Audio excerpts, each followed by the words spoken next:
Without further delay, I'll start off with the session because 16 odd people have joined it. So I welcome all of you for the extra class on uh, principles of communication. And if you remember on last day's class, last Wednesday, I think we had finished off on the indirect way or indirect methods of generation of uh, FM, and in that we have discussed a method called Armstrong method. And in that, the primary objective was that by some means, indirectly, we will make sure that the carrier at the carrier which is generated at the output will remain intact or will remain as it is, irrespective of what happens what happens to the oscillating frequency or the local oscillator frequency. And in that, we found out that the two major portion or major blocks which came into action was one was the multiplier and the other one was a mixer. So I'll just share you my screen once again so that we can see it once. So this was the diagram that I'm referring to. So if you remember, this is basically the multiplier where I told you that this multiplying factor will determine that how the process will undergo in subsequent stages. Like it can be multiple such multipliers which can be used, just like here you can see multiplication factor of 64. Here it is multiplication factor of 48, like that. Or in case if we want, we can have also single multiplier also. In that case, the multiplied factor might be much smaller in that way. So this multiplying factor will get adjusted based on what the output requirement is. So as in this particular example, we had 21.2 megahertz of tuning frequency. This is the carrier frequency we are talking about. So for that to happen, whatever the back calculations we have to perform with respect to the mixture as well as the frequency multiplier, that is what the process of Armstrong method is. All right, and in that way, what we can do is we can eliminate the effect of local oscillator frequency as well as the frequency deviation that might happen in the process or the noise that might to the FM generation. So in that aspect, let us now start to discuss. Let me go back to my blank page. Yeah. So let us discuss on something called as a demodulation of effect, because we know now the modulation. So the demodulation we need to know. So the demodulation of FM,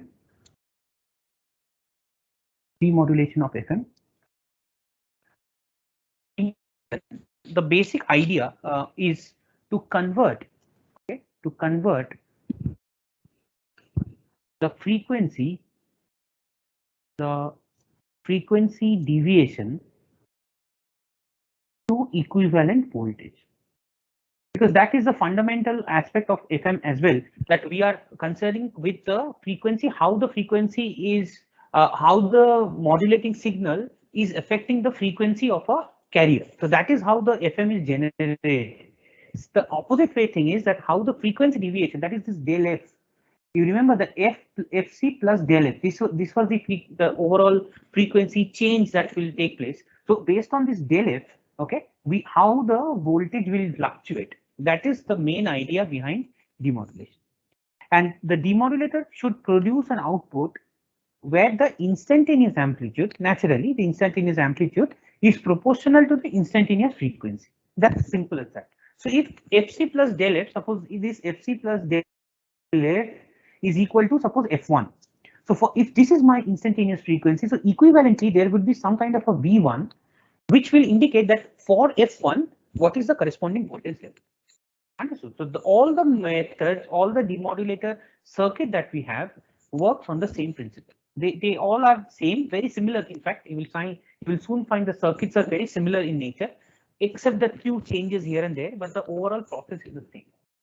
Okay, and you can also observe that basically the circuit, as far as the circuit is concerned, the circuit should be such that for a change in frequency, suppose I have a frequency variation from F1 to F2, okay, and due to some kind of a del F.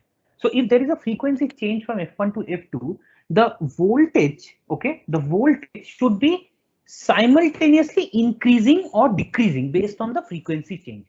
That means that it should be sensitive enough.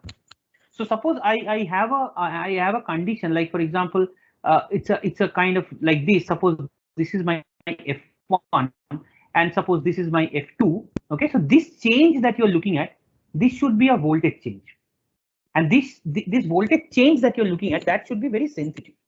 And the more the linearity we are maintaining, the more the range is more. You can observe that basically we can observe that for a given frequency band, we can finalize like what is the voltage fluctuation or how the voltage fluctuation is happening. Okay, so that is the ideally the option we have. Now, in order to do that, the first step that all this demodulation circuit for FM works with is that it should be a device should be used such that it will have a feature of raising the amplitude of the message signal by sensing the change of carrier frequency. So that is basically the role of a device which is called as a frequency discriminator. I told this word frequency discriminator even before when we discussed about the previous days, I think lecture, when we were discussing the frequency stabilizer circuit. There also I use the word. So the word that I'm talking about is called as frequency discriminator. This already I told in one of the previous classes. So this frequency discriminator plays a very important role in converting, you can say in a way, it's a converting the amplitude of the message signal with respect to the changing in the carrier frequency. Okay, now how it does, we'll discuss that. But this frequency discriminator, the ideal, if you consider a generic block structure, usually the process is that this frequency discriminator, I'll call in short as FD. So this, suppose this is my frequency discriminator. So input to this, okay, input to this will be the FM signal, okay, the FM generated signal. Now this FD will go through some kind of a very simplistic envelope detector. Remember this term envelope detector, we had discussed this in AM detection as well, where there was a combination of capacitance and resistance. From AM only, this envelope detector. From the generated output generated. So this second half of the circuit is similar to AM demodulation. Only this first half is changes a lot with many other things will come in, not only frequency discriminator, but there are other effects that need to be included. But that is basically the circuit. And the circuit is such that the center frequency of the FM signal, suppose this center frequency is FC, okay? So if the center frequency is FC and the frequency deviation is del F, suppose del F, okay? So this particular frequency discriminator will have a oscillator circuit. All right, just understand in this way that there will be a tuned circuit which will be specifically tuned to that FC plus del F, that it will only generate a particular range of frequency, and the output voltage of the of this oscillator, output of this tank circuit will depend on how this del F is changing. FC will be constant. FC is a particular carrier band. Del F is the variation. All right, suppose some carrier is there. Del F is the small change. Again, del F will be another. C del F will be another change. The side bands, if you remember, the one that I discussed. So this frequency discriminator will be a kind of a tuned circuit which will be really sensitive to this del F change. All right, how the del F is changing. Naturally, it will be a non-coherent demodulator, and it will work in the favor of generating the FM. So let's see a little bit on this FD, a little bit, although I don't think we will require that much, but still just to understand this a black box of FD, the how it actually works. So basically in this, if I focus on this FD, so usually there will be a band pass filter. Okay. So there will be a band pass filter. Let's see how it actually manages the whole thing. So this will be a band pass filter. Then there will be a differentiator. Okay, differentiator. And then after this, we have a envelope that is there. So leave out this right hand side portion. Now suppose I have a V in signal over here, and I'll refer the band pass output as V1T and the differentiator output as V2T. Okay. Now V in, the one that is given V in T, this is A T cos of omega CT plus theta T. Suppose this is the generic FM signal effect, like this equation of FM.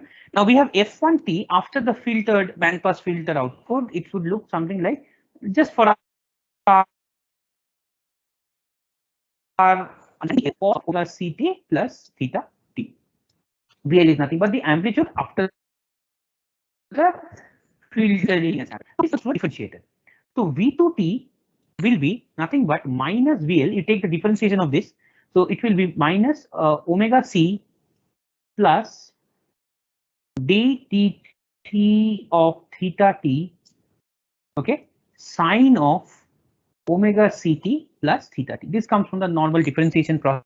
Now, if you observe mod of this V2T, the output of this differentiator, okay, at the output of this V2T, if I take the mod of the whole thing, then V out, okay, V out would be, so right. So this before this ED, my voice is breaking. All right. Is it better a little bit? I don't know. I mean, my internet is pretty okay. Just give me 1 minute. The screen is also lagging a little bit. The screen is also not visible. No, sir, it's lagging. Like it's coming like a minute late. All right. Okay.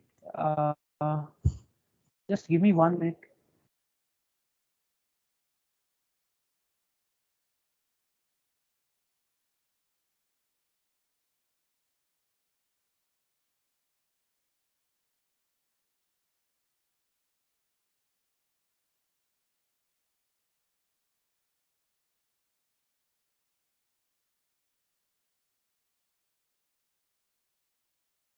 Okay. Did it improve by any chance?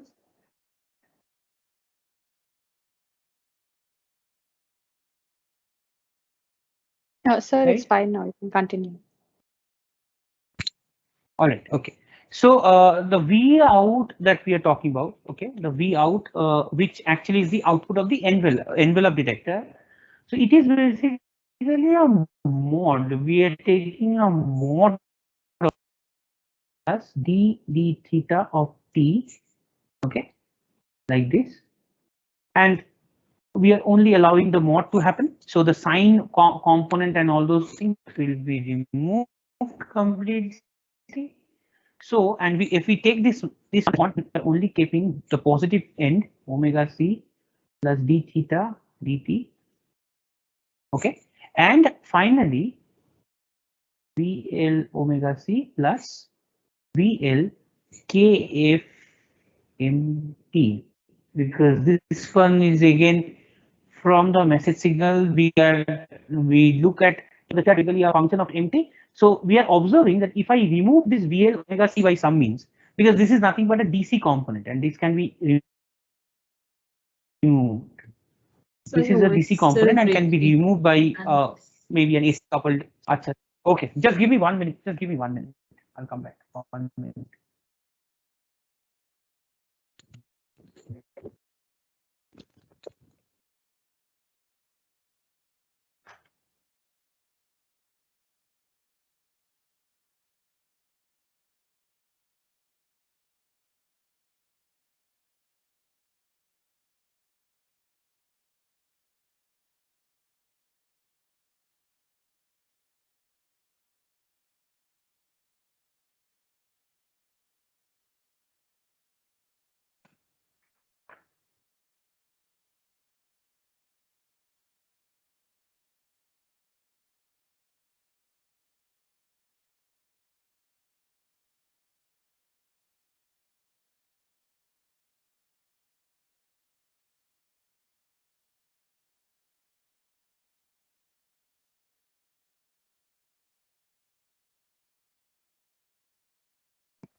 Okay, hopefully now it will be better because I've changed, switched off to another internet.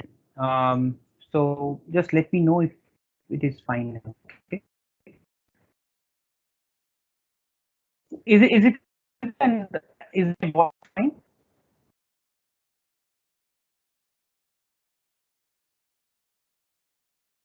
Right? Am I audible? Yes, sir. Okay, okay, okay. So in that way, so this as I was telling you that this part is DC component, pure DC component, so we can remove it. So the other portion that you're looking at from here, you can see the message signal is actually placed. So this actually goes inside the frequency discriminator, which we don't need as such, but just to make you understand that this portion, the bandpass filter and differentiator, this portion is actually under the FD segment. Now, to understand this or the effect of this FD that we are talking about, the frequency discriminator, ideally this comes with a modulator or rather the detector under a particular detector, and that is called as the slope detector. So let us see that first, that how the slope detector actually works, because that is primarily the I would say the realistic implementation of a detector circuit. So in slope detector, this is the first of the case. Okay, this is a slope detector. So what happens here is that you can see, observe that this portion FM signal is over here, and you have a variable capacitance somewhere over here, which is a VCO kind of a scenario. So this is a capacitance. Like it's still on the. Oh, in that right. Yes. I'm Yes, very I can sorry see now. because because there was a bit of rain. I don't know, for that purpose maybe some internet issues has happened. It was severely raining actually some time back, so maybe because of that it's happening like this. So what we, as I was telling you, so this portion that you're looking at, no, this is a specific portion, that a transformer that you are looking at, actually this T denotes the transformer, and you can observe that the received FM signal which comes over here is applied to a tuned circuit. Okay, and that is combination of the LC. The tuned circuit is basically a combination. What is a tuned circuit? The tuned circuit is basically looking something like this. I'll just write it down.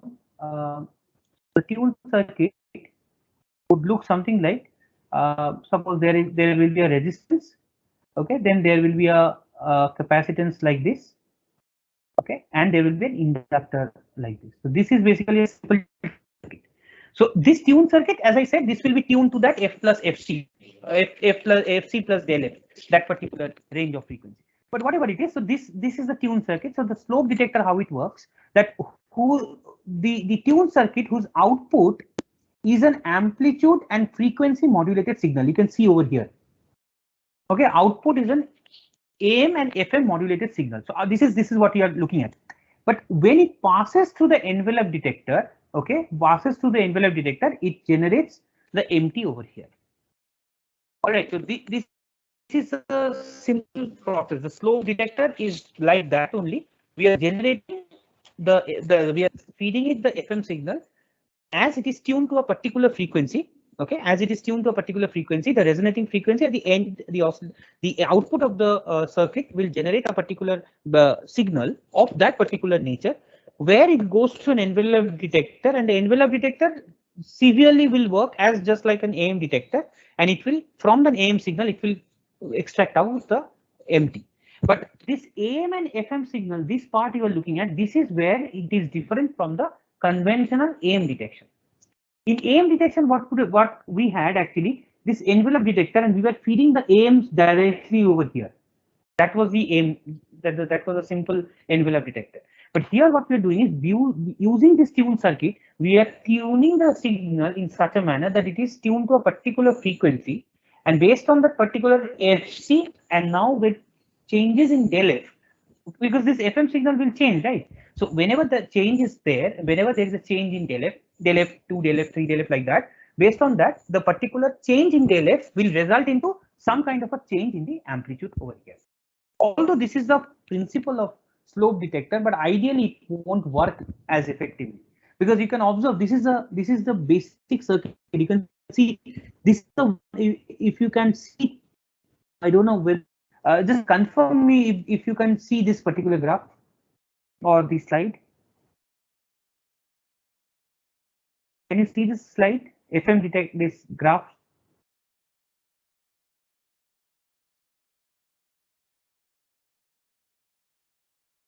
Yes, sir. All right, okay, because I am not like I can change it. I'm not able to see. I'm not sure that you are able to see it or not. That's why. So you can observe that this lower half. I don't know how many of you can see it closely. This is the one I actually had drawn just a while back. Okay, and this is the envelope detector that is present over here. The observation is that you can see the output over here. Okay, this is a very typical AM signal in a way. It's very similar to the AM signal, just like we had. So it is why it is generated like this, because of the envelope detector, because its envelope is detected and the signal of the carrier is for based on the different amplitude. But here the amplitude is varying with respect to the frequency of the signal. That's the only thing. But the problem here is with the slope detector is you can observe over here that when we are looking at the transfer function, that is again the input and transfer function is nothing but the ratio of output to input. You can observe the frequency range over which the voltage versus frequency curve, which is present over here, remains linear, is very small. All right, that means, what does that mean? That F1 is over here. Just see this carefully, because that is the only reason why the other detectors will come in actually. So you can observe this F1, which is present over here, and F2, which is present over here. All right, so this is the linear portion. But as I said, the more the linear, the better it is, because if the suppose the F1, just for example, suppose I have a graph something like this, maybe like this, for example. So in that case, what will happen? Suppose this is my F1 and suppose this is my F2, just illustration. Okay. So what does that mean? That you can see that F1 is defined by FC minus del F and F2 is defined by FC plus del F. So the difference between the two frequency band, if that is linear, then we actually can observe that you can see that therefore all frequencies deviations are not linearly translated into their corresponding voltage variation. All right, so if there is, so if the slope is more, okay, if the slope is more, the better it is. That's the main objective. Okay, so the more it is, that means it can detect more of variation, more of del F. More the variation of del F, it will reflect into some kind of an amplitude variation. All right, so the del F, okay, if the del F is increasing, if the voltage is also increasing accordingly, then that becomes a very good option for a detector. But in this case, it doesn't happen. For the slope detector, it doesn't happen. Okay. So that is one of the, I would say, the disadvantage of being a slope detector. I think somewhere in the slide I'll mention that later on. But that is the basic disadvantage. This is the only and the major disadvantage. But the idea of this slope detector is used in the next segment, which is called as the balanced slope detector. From the word you can observe balanced slope detector means that somehow there is a compromise between the previous circuit to this one. Okay, it's a balanced output that we are getting. But it's a very interesting one how it happens. You can observe that ideally the circuit is very similar. Okay, except that we have clubbed in together two slope detectors one by one. You can see that this top half, if you take this T1, this particular C, R, C, so you can see this already it's mentioned here, slope detector 1. So this upper half is slope detector 1, the lower half is slope detector 2. All of you can see this diagram? Just confirm me once again. Yes, sir. All right, so it has two slope detector circuit, okay, and the two slope detector circuits are phase shifted, okay, by 180 degree. So you can observe that this particular circuit is tuned to FC plus del F, whereas this slope detector is tuned to FC minus del F. So that is a very important thing. And you can observe that there is another tuning which is going on somewhere over here. You can see over here. Okay, so that is another set of, that is FC, is tuned to FC. So one is tuned, so one circuit is tuned to FC, one circuit is tuned to FC plus del F, another half is tuned to FC minus del F. So basically this is how the balanced slope detector works. Principle is very interesting, I'll tell you that, but circuit wise this is what is happening. All right, now see how the output is working. So the output V0 over here, okay, so V0, I'll do one thing, I'll come here and I'll explain you, okay, because there is some space here.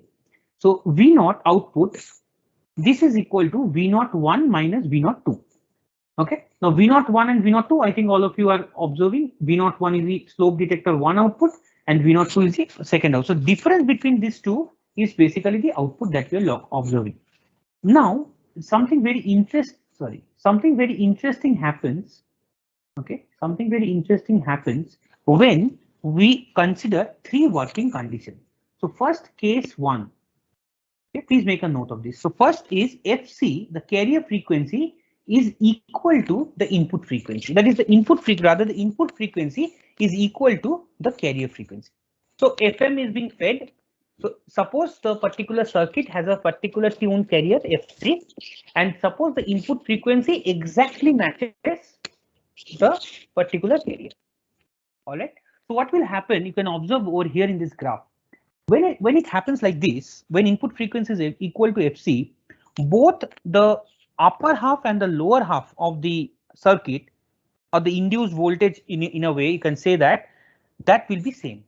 What I mean is, if you go back here, this T1 and T2, okay, both will generate or will operate in the same way, and they will generate equal and opposite signal. Like V01 and V02 will be same, but opposite.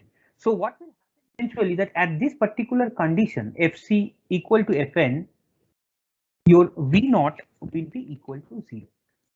Okay, so this is the first case. This is a very specific case. You can observe in this graph that when F equal to FC, input to the first diode 1 and diode 2 are equal. V01 is equal to V02 and the output V0 is equal to 0. So we are observing somewhere over here. Now, case 2 is when we are looking at FC.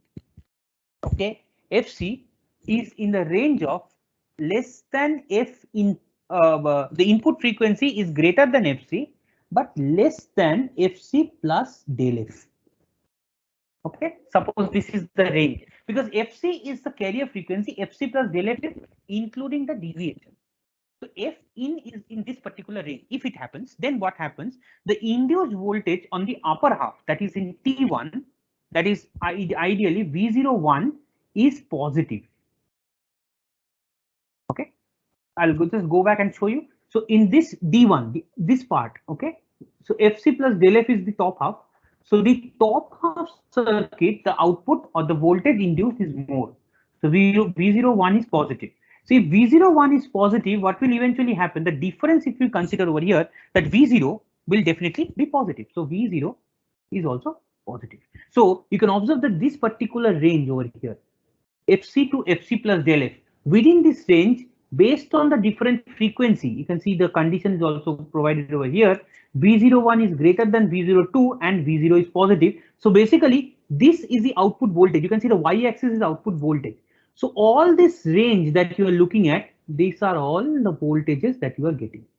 And it's a pretty long range that you're talking about. All right. So this is one of the positive half. Same thing will happen if I consider the case 3, where F in, okay, is less than FC. Okay, this is, or maybe you can say this condition, something like this, if FC minus del F, like this. Okay, in that case, the opposite thing will happen. So eventually we are getting some negative voltage over here, negative amplitude somewhere over here, and we are getting a signal of this nature. The advantage of this balance, why it is a balance modulator, you can observe very clearly that in this particular example, the biggest advantage is that the slope is very, very high. That means for a very wide variation of del F, it will equivalently generate an output voltage for that matter. output voltage in a way like the message signal we are talking about here. Everything is in terms of detector. So basically, in terms of with respect to the slope detector, the balanced slope detector is much better with respect to the range at which it's working. Okay, so the longer, the more the linearity, the better it is. You can see the useful range is over here. So useful range is very, very significantly higher compared to the previous one. All right, so that is why it is preferred over the slope detector, a conventional slope detector. But it has a lot of a disadvantage also, and that is one of the concern of this. One of the biggest disadvantages is T is good, but can be the improved, which we will see say of detector. Second is the biggest drawback So your leads voice to is the breaking. next one or the phase. All right, my voice is again breaking. I very sorry for that. I don't know why it is showing like this today. Because of the weather, it seems. I'm very, very sorry. I can't change my position as much other than this. Even with change of position, I don't think it will change much actually because of the rain and all. Just spare what I can say for the time being, and should I rejoin if that matches at all? So could you just repeat the disadvantages that you just told? Yeah, I haven't started actually. The first of the disadvantage is the linearity. I'll write it better. Even if you can't hear it, you at least can see it. The linearity can be further increased. So that is one of the option, one of the disadvantage of it, that the linearity which is provided, it is better than the slope detector, but it can be further increased. Okay. Second, and in this context is the most important one, is here 3 tuned circuits are required. Okay, why? Because if you remember in the circuit, if you go back, I'll just I don't know. I'll go back here. You can remember that I told you here that the circuit has 3 set of frequency: FC, FC plus del F, and FC minus del F. So basically, these 3 frequency you need to tune, and this tuning is a very, very difficult process to happen. All right. So this 3 tuned circuit requirement is a little bit complex in that nature. And third one, amplitude limiter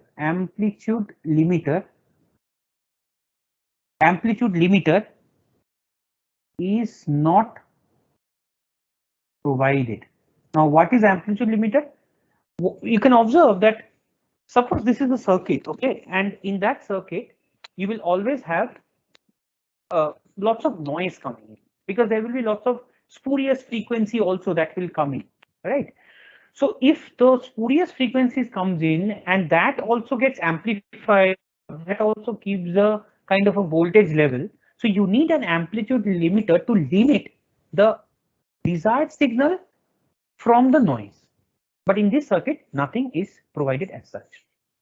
Okay, so these are the following disadvantages of a balanced slope detector. Although it is advantageous to slope detector, but it has a major disadvantage with respect to these 3 things, especially the second one, because the next detector, which is called the phase discriminator or a Foster-Seeley detector, is ideally the detector that specifically takes the second point, the 3 tune circuit, out of the question. Okay, so that is why I tell you that is the most irritating and the most difficult problem that a balance detector will have. All right. So in this particular case, for the third one, which is the Foster-Seeley detector, what happens is you can observe that clearly the diagram is almost the same. As I already had told you, most of the diagrams are the same. It's similar. The only thing is that the primary and the secondary tuning, you can see this, there is a capacitor over here, CP. This particular input is being fed, okay, the primary and the secondary winding are both tuned to the same frequency. You can see here it's mentioned, both tuned to frequency FC.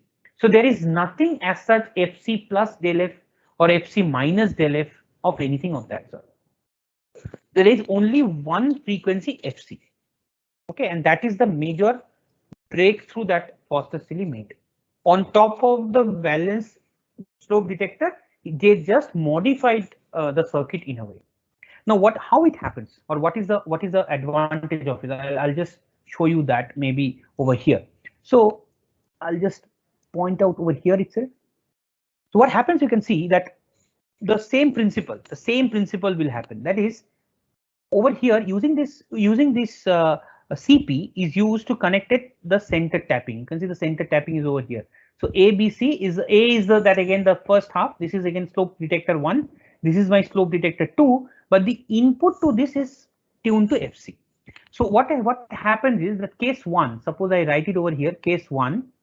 So that is F in. That is the input frequency is equal to Fc. Okay, so there is no such Fc plus del F or anything. F in is equal to Fc. Same thing. The individual voltage of the two diodes will be equal. Okay, just like the previous case, and opposite also. So output will be V0 is equal to 0. Am I audible? Am I understandable over here? Yes, sir. Can you hear? All right. Now the case 2. Let's write case 2. The space a little bit here and there. Let me write it over here. Case 2. Okay. Case 2 is when F in is greater than Fc. Very similar again from the previous one. But the only difference you can observe that there is nothing called as Fc plus del F.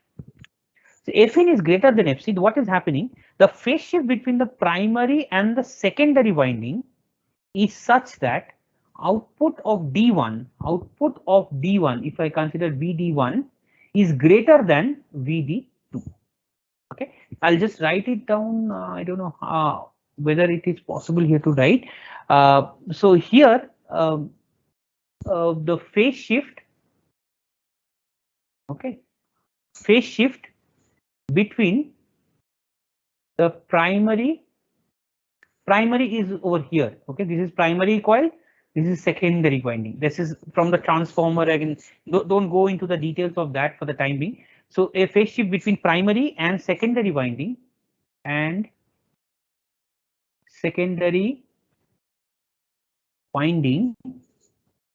okay, is such that VD1 is greater than VD2. It happens. Phase shift is happening in a way the signal's phase shifts in such a manner that FD1 is greater than FD2. And naturally what will happen that V01 will be greater than V02. Hence the output voltage will be positive, just like the previous one. So what, and the last condition also will be the same if you can observe very clearly. So case 3, I'll just conclude my statement with that. F in is less than Fc. So same way your V0 will be negative. Okay, so here it will be V0 is positive and the next one is negative. So what we are observing over here is that using this technique, how it is different from the previous one. In the previous case, for the balance modulator, the effect was with respect to the frequency deviation, del F. Okay, based on the del F, we were finding out the 3 different conditions and we were getting the output of the linear projection. But due to the constructional problem, as I said, the 3 tapping condition or the 3 tune circuit condition is not a very favorable scenario.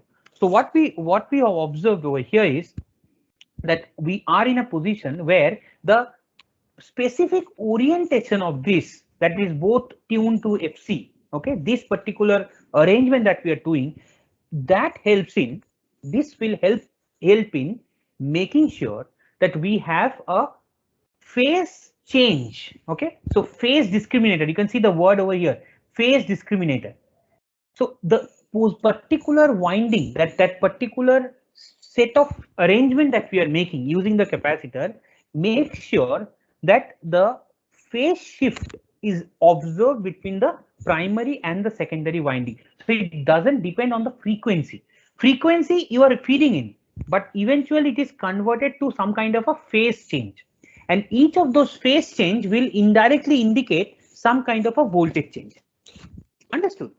So that voltage change is resulted into that how much is the span of useful range or the input frequency. So basically in over here as well, if I just happen to show you the graph, okay, so here also you will get a graph something like this, okay, just a similar to the previous one. So this will be my starting point of 0, okay, so this will be my input voltages, input frequency, and this will be my output voltage, just the same way. But here the linear range will be even further extended because it doesn't depend on the del f at all. It is only depending on the input frequency f in whether it is greater than fc, or it is less than fc, or is equal to fc. Simple as that. So there is only one frequency that you want to tune in. Simple. So the design wise is also very simple. Okay, but you are getting a much further improvement with respect to linearity also. Okay, so that is one of the biggest advantage of having the Foster-Seeley method, because here the frequency, although you are giving an input as a frequency, it is in a way affecting the phase of, and that phase is in a way replicating in terms of some kind of a voltage fluctuation. So again, the voltage is basically the message signal we are talking about. Hence, we are getting the signal as a detector. We can use it as a detector.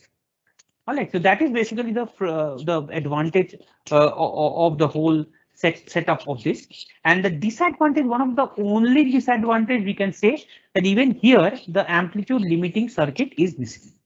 Okay. So what happens that in presence of noise or unwanted amplitude, that also output will respond to that change also. So there will be some kind of a spurious signal which will come as the detected output. So that is another one of the such problem that is there with the phase detector, phase discriminator. The last but not the least that we have is what we call as a ratio detector. Okay, this is the final of the detector, and we'll finish off maybe with the circuit only. We'll discuss that maybe on I don't know, tomorrow or day after tomorrow's class, whatever it is. So in FM detector, what happens? This is the last one, ratio detector. This is again a little bit of upliftment to what the Foster-Seeley detected or presented. You can see that again the circuit is very similar. Okay, here also you can see that the input frequency, the CP, is present, and the same center tapping is also present. The only and the major difference is with the diode. You can see this is forward biased, this is reverse biased. All right, so this is the major difference to that of the Foster-Seeley. This diode is changed, reversed. That naturally it has a reason for it. Okay, so we'll see that one by one. And also there is, you can see that at the output there is a large capacitor which is being placed over here. Okay, so the large value of this capacitor ideally has a important role to play. Okay, have you ever come across the word damping or in a way like negative feedback? I think you have in your context, I think it's better to understand in that way that it's a negative feedback or a damping. Damping is something in electronics we call it that something which reduces the unwanted increment of something. That is what the damping is. So it's like to keep the balance as it is. If something is very high and it's going beyond a certain range, we will damp it so that it comes down to a lower level. Okay, it's very common in AC motors and all those things. It's very common. Not AC motor, DC motors also. It's very common in that aspect. But leave out that the damping word is important. So this large capacitor, what happens is that it limits the unwanted. First of all, it limits unwanted noise and the spurious response. So this actually, by using this, the amplitude limiter, which was missing in the Foster-Seeley, okay, which was missing in the Foster-Seeley detector, is being taken care of. All right, so that's the first of the change. Okay, if you go back to the previous circuit, there was no capacitance over here. Okay, but here in this case we have a large value of capacitance over here. That is one such thing. So the output is stable. Output is very stable. Now what happens is that if the FM input V1, which presents over here, okay, if it increases, the secondary voltage over here, okay, will also increase. And if this increases, okay, the the diode current will also start to flow, which is a natural case. But as the current will increase, because there is a large capacitance present over here at the load. Remember, this is where we are taking the output. Just understand this very carefully. This is the point actually where we are taking the V out. Now, even if the diode current is very high, since there is a large capacitance, okay, the output voltage won't change that much because most of the current will be fed by the capacitor itself. Capacitor will take the charge to get it charged, right? C equal to Q by V. So basically, the more the current is flowing, the capacitor will take time to get fully charged. So what happens is that the output becomes very stable. Understand what I meant? Even if the diode current is very high, okay, if the diode current is very high, that also doesn't matter because V out will be very stable, okay, due to capacitor, this large capacitor C5 I'm talking about, C5 still getting charging. Okay, so that is one of the biggest advantage of having this large capacitance. So even if there is a high value of current, it will be shunted out through the capacitor. Hence, the output will be very stable. That's one thing. Second is the way the output voltage is basically constant. We are talking about, okay, it's most of the time it's constant. Now, along with that, what happens that if because of this high capacitance value, the load impedance is also decreasing. Now, impedance is basically it's a combination of J omega C. Again, it's difficult to discuss, but basically impedance is the combination of capacitance and the inductance together. You can say in that way, it's like a combination of both capacitance and the inductance together. We call it the impedance. So that actually decreases. Why it decreases? The advantage is that if it decreases, this triggers a damping to the source. As I was telling you, the damping is something where, see here, diode current is high.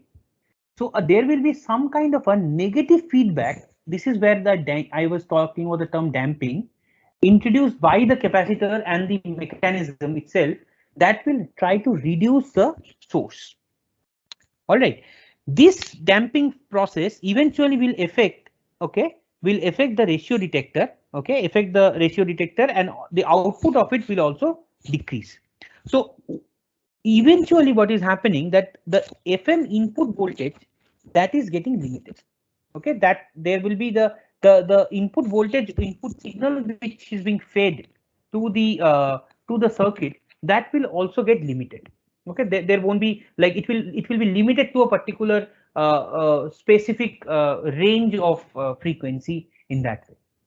So this ratio detector, so it works in the same principle as that of Foster-Seeley, very similar process, but because of the arrangement of the diode, okay, first of all, it's a reverse form. One is a forward bias, one is the reverse biased or opposite in direction. So the working principle is almost the same. You can see the output voltage is over here. Okay, so in the same way, just like Fin is greater than FC, Fin is less than FC, like that it will happen. Same procedure will happen. But along with that, the capacitor which is placed over here plays a very important role in making this output to be stable. As I said, there is a very large value of capacitor, so it will take a lot of charging time to get charged, fully charged. All right, so that is the time where the V stable will happen. But eventually, because of this high capacitance, the impedance will differ. For the impedance to differ, it will create a kind of a damping to the source itself.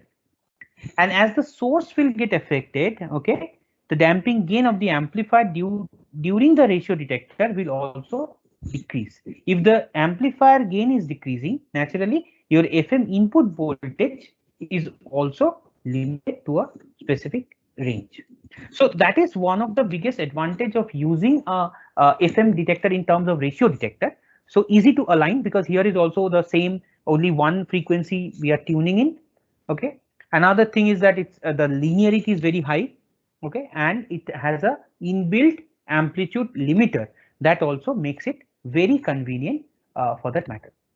Okay, so this is one of the portion that was left actually for the detectors as they're given in your syllabus.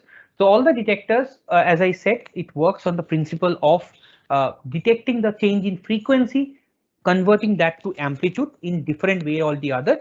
Remember that the basic analogy comes in from the slope detector and the frequency discriminator. It went on adding up few more things as and when, and based on that, finally we came to a ratio detector, which is the most refined one amongst the all process. All right. So let us finish off this one. All right, let me, because I don't think we can run much with the internet and on whatever we are having. So let me stop recording. Okay, and